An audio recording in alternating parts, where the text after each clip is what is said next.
हमारी सरकार एनडीए की सरकार पूरी तरह से छात्र और युवाओं के भविष्य के लिए हर स्तर पर चर्चा को तैयार है, पर राहुल गांधी और कांग्रेस और संपूर्ण विपक्ष चर्चा से भाग रहे हैं, क्योंकि उनको मालूम है जब वो सदन के पटल पर चर्चा करने आएंगे तो उनकी जो दोहरा चरित्र है वो जनता और युवाओं के बीच में जग जाहिर हो जाएगा। हम तो खुली चुनौती देते हैं, आइए संसद के पटल पर छात्र और युवा के विषय पर, नीट के विषय पर, हर विषय पर हम चर्चा करने को तैयार हैं। राहुल गांधी के जो राजनीतिक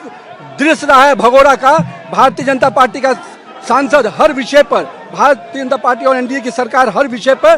चर्चा भी करने को तैयार है और हर सवाल का जवाब देने को तैयार है। पर मुझे मालूम है कि राहुल गांधी जी और उनकी कुनबा कभी भी चर्चा के लिए सामने नहीं आएगा, क्योंकि उनके पुराने जो इतिहास रहे हैं 50-60 सालों का जो उनका इतिहास रहा है युवाओं को ठगने का, भटकाने का, आज भारतीय जनता पार्टी और एनडीए की सरकार ने युवाओं के भविष्य को एक सही दिशा दी है। आज देश भर में संस्थाएं, कोचिंग इंस्टीट्यूट, कॉलेज, सब प्रकार की संस्थाएं खुलकर पूरी तरह से युवाओं के भविष्य को दिशा देने में हम लगे हैं। आज का युवा स्टार्टअप के लिए जाना जाता है, यूनिकॉर्न के लिए जाना जाता है, आत्मनिर्भर भारत बनाने के लिए जाना जाता है। ये केवल स्टोन पेटर्स के रूप में युवाओं को देखते हैं, मगर भारत और एनडीए की सरकार और नरेंद्र मोदी का विजन है कि हम पूरी तरह से युवाओं को उनके सुनहरे भविष्य के बनाने के लिए संकल्पित हैं और हम पूरी तरह से इस वचनबद्ध हैं कि हम युवाओं के भविष्य को सुरक्षित करेंगे। उन पर जो भी परीक्षाएं में विषय आए हैं उस पर कड़ी कार्रवाई होगी और मैं तो मानता हूं कि आज देश का युवा प्रधानमंत्री के साथ है,